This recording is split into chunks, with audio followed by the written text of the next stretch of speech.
verbatim guaranteeing that we have the most powerful and the most lethal military in the world. Christian, I'm going to try to ask this in good faith. If the United States of America is not going to be the most powerful military in the world, who is going to take our place? Because somebody will. The world doesn't work with the USA being just the big bad guys in the world, and then if we just went away, we'll all be peaceful. The natural state of humanity is actually conflict. War is something that's been happening throughout humanity, throughout human existence, and this goes back to pre-civilization. I would actually even make the argument that the post-Cold War period, where the United States has been the true global hegemon, the one true global superpower militarily, has probably been the most peaceful period in human existence. Was it perfect? Of course not. There were still far too many wars, but it was better than anything preceding it. And here's the thing. If the USA does stop being the most powerful military in the world, who's going to replace them? The most likely candidates right now would be Vladimir Putin's Russia or Xi Jinping's China. And I don't think that would be a better world.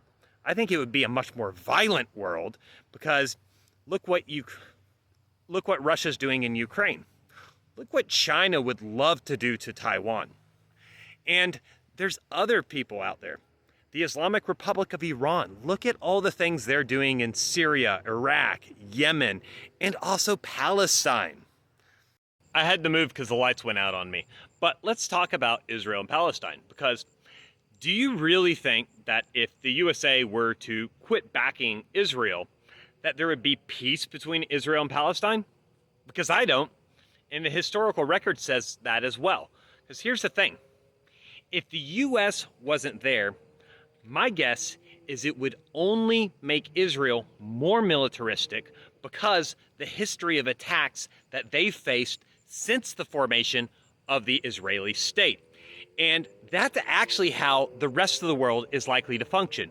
Without the USA as the global hegemon, the rest of the world will have to up their own military capabilities, and we'll have a multipolar world where we're going to have many more conflicts and wars, which means much more human suffering.